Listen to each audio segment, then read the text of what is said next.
Hola, ¿qué tal amigos? Soy el doctor Carlos Báez Montes. Ya vamos a iniciar lo que es la unidad número 6. Y aquí llegamos con esta unidad al final del segundo módulo, es decir, la segunda semana, en la que estamos hablando del derecho civil 2. Vamos a cerrar con esta unidad, donde vamos a hablar de la forma, documentos privados, la lesión en los contratos, la causa, efectos de los contratos entre las partes, la teoría de la interpretación, efectos de los contratos y hasta ahí, para dejar un tema para la próxima semana, que van a ser otras 3 grabaciones o 3 videos. ¿Cuál es la mecánica? Este es el tercer video de esta semana. Me van a hacer una síntesis de 2 cuartillas. Es decir, me van a poner qué comprendieron, me desarrollan el tema y al final me van a poner las conclusiones de este tema que vamos a hablar el día de hoy. Me mandan 2 cuartillas hechas a mano para para evaluarlos y ver exactamente qué vamos a ponerles. Va a ser un día, yo sé que ustedes van a hacer todo el esfuerzo porque queden bien. Bueno, vamos a hablar las formas del contrato. Ese es el tema, la forma. Cuando hablamos de la forma, se refiere a la manera en que se exterioriza la voluntad del contrato. Este puede ser escrito, verbal o tácita. Tácita significa claramente entendido, que es un acto jurídico que lo plasmamos por escrito o lo señalamos ante testigos e hicimos un acuerdo de voluntades. Justo, equitativo para las partes, donde no hay dolo, no hay engaño, no hay mala fe, es un acto de acuerdo entre los intervinientes y a partir de ese momento se le da la forma. Vamos a hacer un contrato por escrito o vamos a hacer un contrato verbal, no tiene caso, es una cosa muy sencilla, la cumplimos mañana o pasado o la semana que entra y lo podemos hacer. Que también los contratos son verbales, ¿por qué no? Y se pueden hacer valer a través de medios preparatorios de juicio, sobre todo si hay dineros de por medio o servicios no prestados o no entregada la cosa, etcétera. Pero, ¿qué es el consentimiento expreso y consentimiento tácito? Vamos a separar esas dos cosas. El consentimiento expreso ya se manifiestan en forma clara, directa, ya sea por escrito o verbalmente, dijimos, ¿no? No tiene vuelta de hoja. Ya nos comprometimos, así es. Son los consentimientos de las partes. Pero, ¿a qué se refiere el consentimiento tácito? Se deduce de hechos o actos que revelan la voluntad de las partes. Es decir, yo te voy a rentar esta casa, yo ya empiezo a generar la visita, te lo muestro, te empiezo a autorizar para que introduzcas algunos muebles, te presto la llave para que vayas a pintar mientras tanto. Ya hay un consentimiento tácito. No puedo llegar a la semana y decir, oye, siempre no, ya la pensé bien. O sea, estamos violentando un acuerdo, un consentimiento tácito, donde te presté el carro, sí, aquí está la llave, ve, pruébalo. Es más, voy a agárrate este fin de semana, viernes, sábado y domingo, vete a pasear a Mazatlán el carro, lo calas bien y ya llegas y me lo pagas. Pero sí es mi intención vendértelo. Tiene detalles, está en mal estado, pero funciona. Así como esté, te lo voy a comprar, no hay problema. No me fijo en cosas, somos amigos. Hay un consentimiento tácito. ¿A qué se refiere el silencio en el contrato? En el silencio el silencio no equivale a la aceptación, salvo que existe una relación previa entre las partes o que la ley así lo exprese.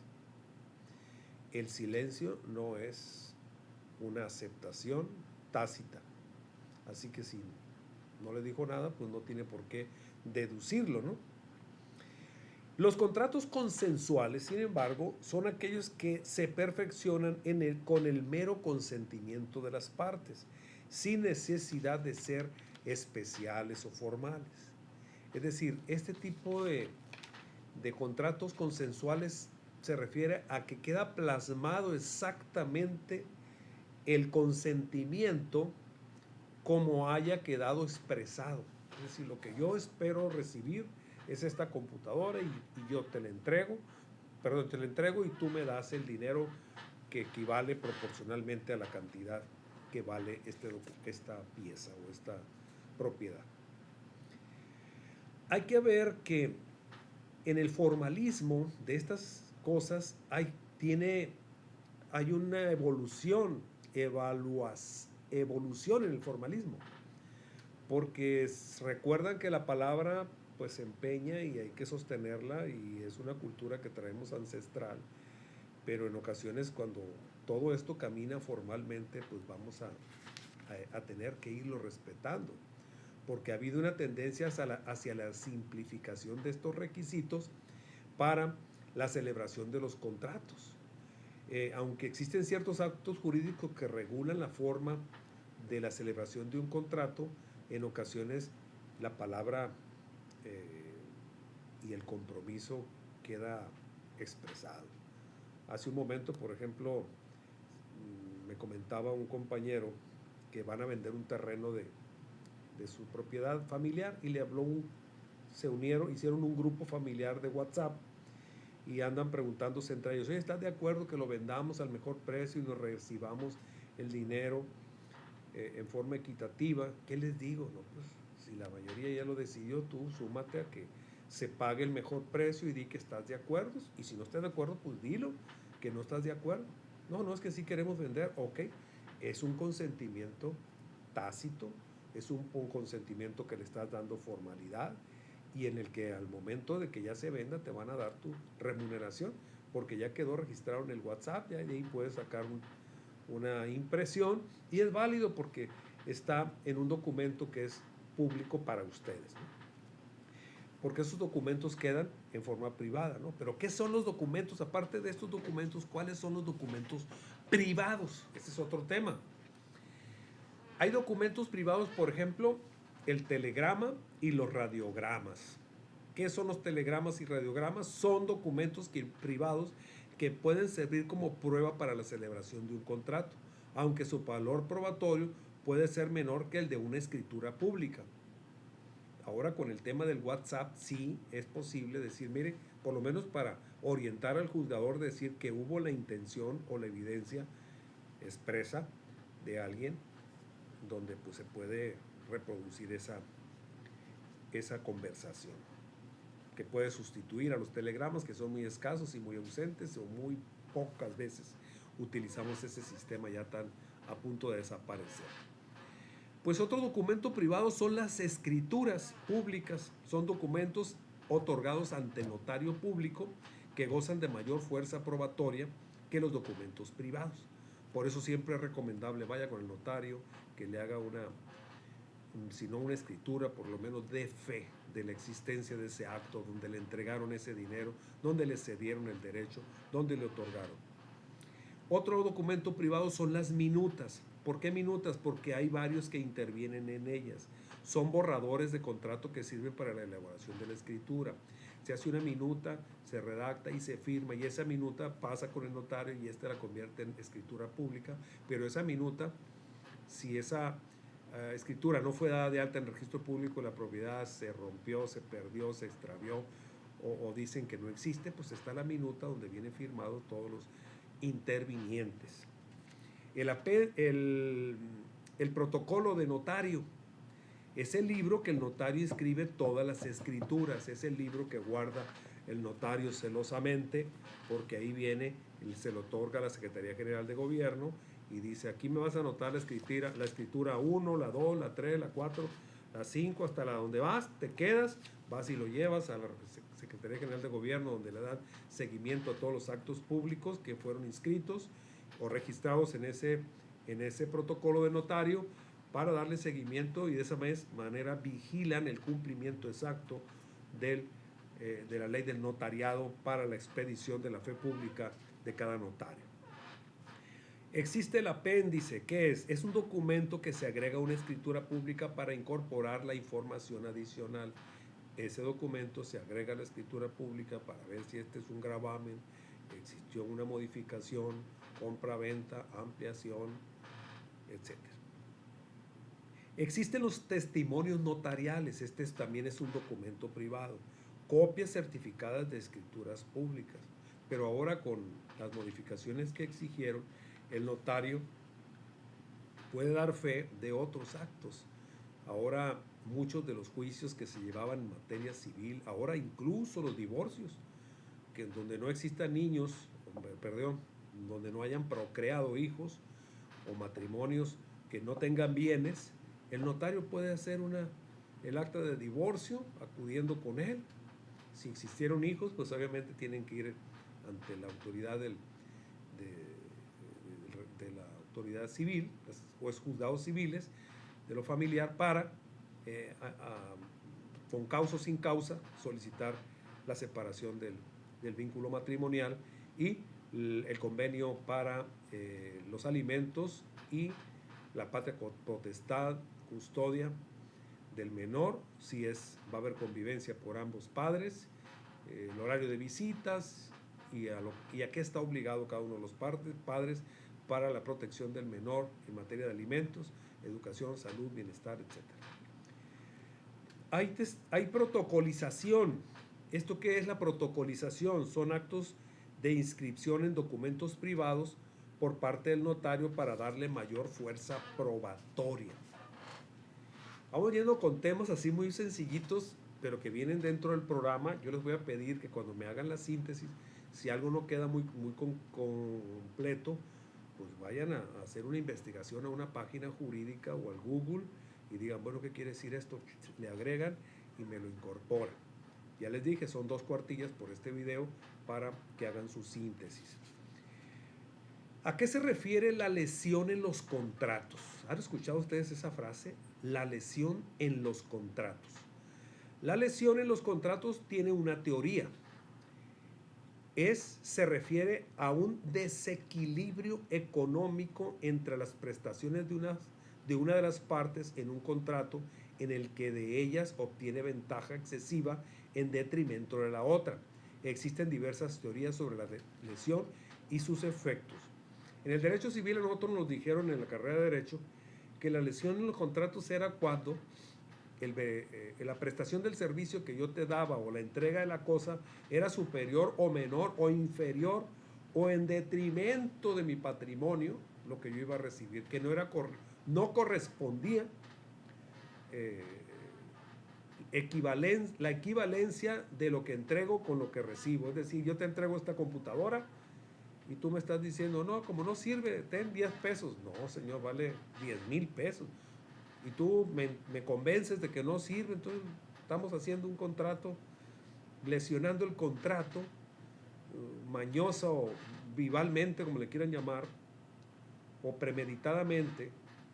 Y no solo eso para un bien, puede ser para las tierras, viviendas, lo que sea necesario, pues, lo que estés pactando, los servicios profesionales. Entonces, aquí podemos ver que la legislación no toma en cuenta, en cuanto a la lesión, algunos actos jurídicos no reconocen la lesión del contrato. Entonces, es necesario promover la nulidad cuando algunos contratos no diga, si hubiera en este acto alguna lesión, causará nulidad. No, si usted la detecta o ve, promueve. Oiga, yo le vendí un carro del año, pero al momento no sé cómo surgió, la oferta se desvaneció, hubo un acuerdo que no quedamos en eso y es obvio y evidente que ni loco o mal informado hubiera dado esa venta tan confusa. Me engañó. Yo pensé que ese era el precio real del mercado y como andaba triste o tenía problemas emocionales por la pérdida de algún familiar, entonces me confundí. Entonces vengo a decir que esto recibí y no fue así. Dice, la lesión en el derecho civil y en el derecho mexicano hay que buscarla. Hagamos una investigación en el Código Civil y en el Código de Procedimientos Civiles y Familiares, a ver qué es lo que dice, sobre todo en el derecho mercantil. Busquen la lesión, porque suele ser menor, relevante debido a la mayor libertad contractual que se reconoce a los comerciantes. En ocasiones los comerciantes dicen, no, pues yo vendí mi cesión de derechos, vendí mi producto porque lo encontré en oferta. Veamos qué podemos encontrar, ojalá me puedan decir qué es la lesión en materia de derecho civil y qué es la lesión en materia del derecho mercantil mexicano. Vamos a avanzar en torno a la causa. ¿Qué es la causa en el contrato? La causa del contrato es el fin inmediato y directo que las partes pretenden celebrar. ¿Cuál es la causa? Lo dijimos al principio. ¿Cuál es la causa? Quiero rentar, quiero vender, quiero esto. Esa es la causa principal. La causa, pues el objeto. La causa, pero hay distintas teorías. Está la teoría causalista, la teoría anticausalista. Aquí les digo una. Algunas doctrinas dicen que consideran que la causa como un elemento esencial del contrato y exige que sea lícita y real. Es decir, tiene razón. La teoría causalista del contrato es que debe haber causa. La teoría clásica causalista dice que debe haber una causa final del elemento sustantivo.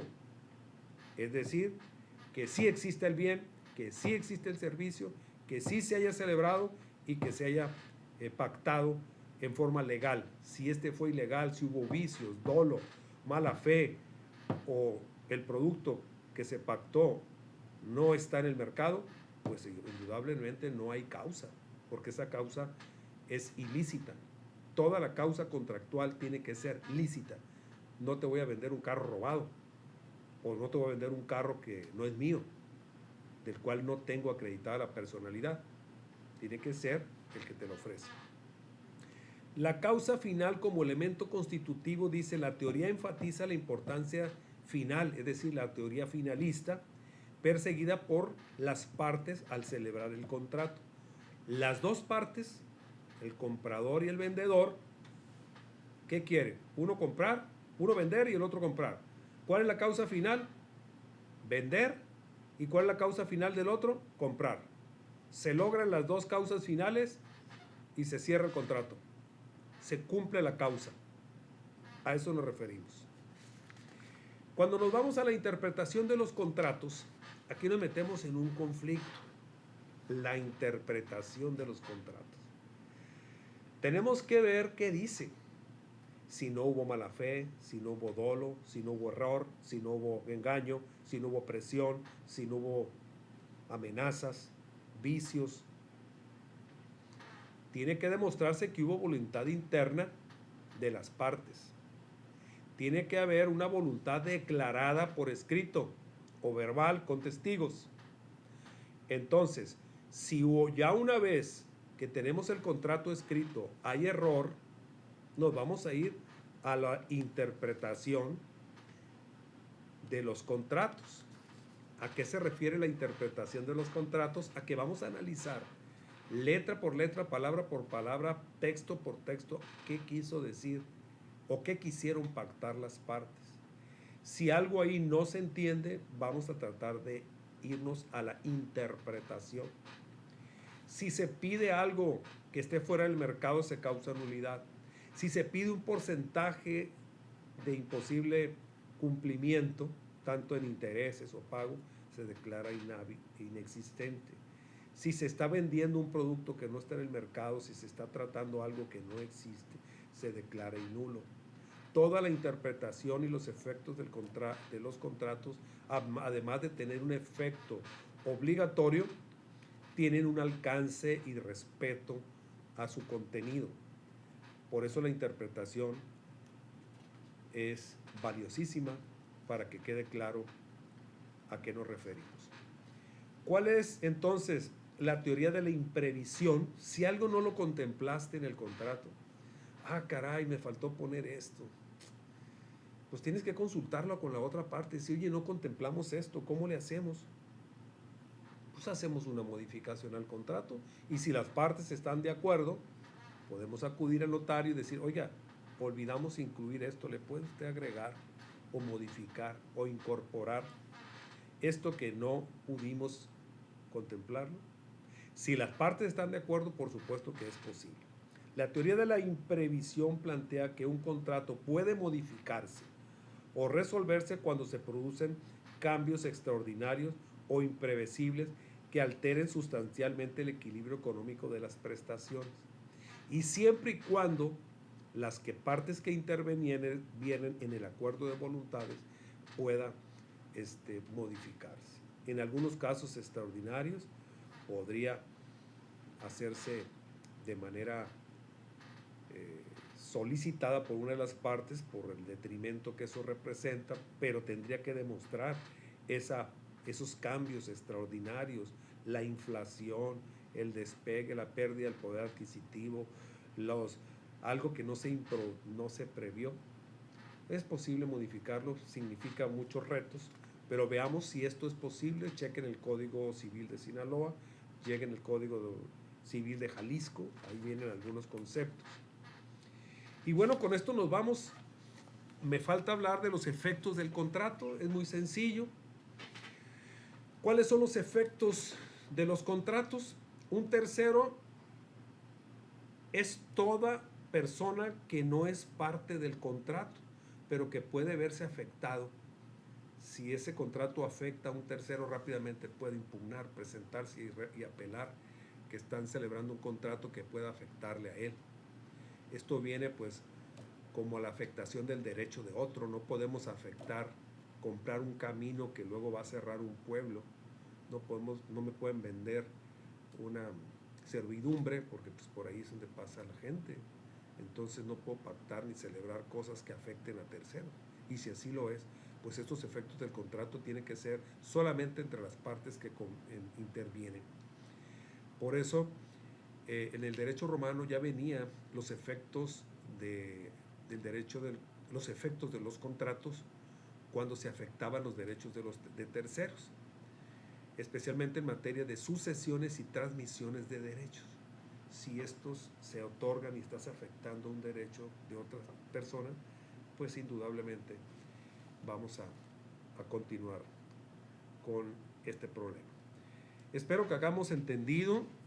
Yo les voy a dejar aquí en este video de YouTube o en este video que les estoy enviando. Viene la parte del contenido y de la información, parte del compendio. Aparte lo estoy metiendo e incorporando aquí en la plataforma para tu consulta y puedas darme tus observaciones y tus sugerencias. Te invito a que le des like, a que hagas un comentario al final, porque me interesa saber si estuviste por aquí analizando junto conmigo este tema final de los contratos. Por tu atención, muchas gracias. Soy el doctor Carlos Báez Montes, académico de la Universidad de la Policía del Estado de Sinaloa y académico de distintas universidades de México, de la República Mexicana. Me quedo contigo. Que tengas excelente día.